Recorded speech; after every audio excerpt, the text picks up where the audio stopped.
The Consumer Electronics Show in Las Vegas, where the latest and greatest in tech comes to show off. It's a golden age for consumers because we are now so used to the idea that we get better and cheaper products all the time.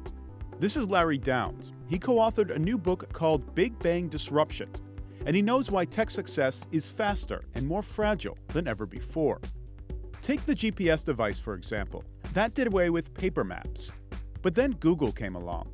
It already had mapping data and the Android devices and a data connection. It didn't take much to suddenly give people navigation apps on their smartphones for free.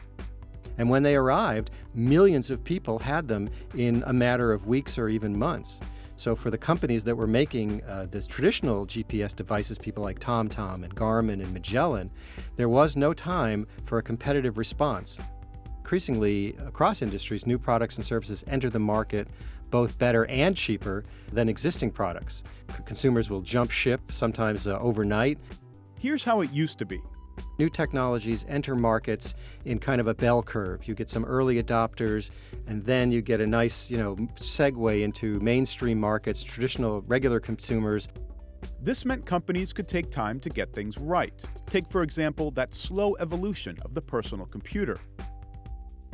What's happened is that bell curve has been kind of squashed and stretched at the same time. And so within a matter of maybe months, you've pretty much got the whole market you're ever going to get has adopted that product or service already. So a company changes the game really quickly, but then people want the next big thing. And it happens faster all the time. Yeah, once you've done it, you can't sit back and start collecting royalties for the next 100 years like maybe they used to do in the old days. You need to be ready to be disrupted yourself.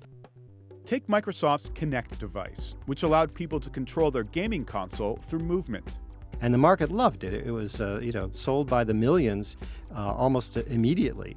But very quickly, of course, everybody who had an Xbox 360, pretty much had a Kinect. The market was saturated, so Microsoft opened up the software, allowing developers to create non-gaming uses for the device. Microsoft disrupted itself.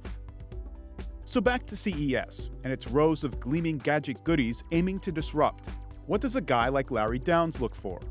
I'll head for the edges, and what they're doing may not be ready yet, but you can sort of see the potential in their eyes. Those are the ones then I'll start to watch as the next year unfolds.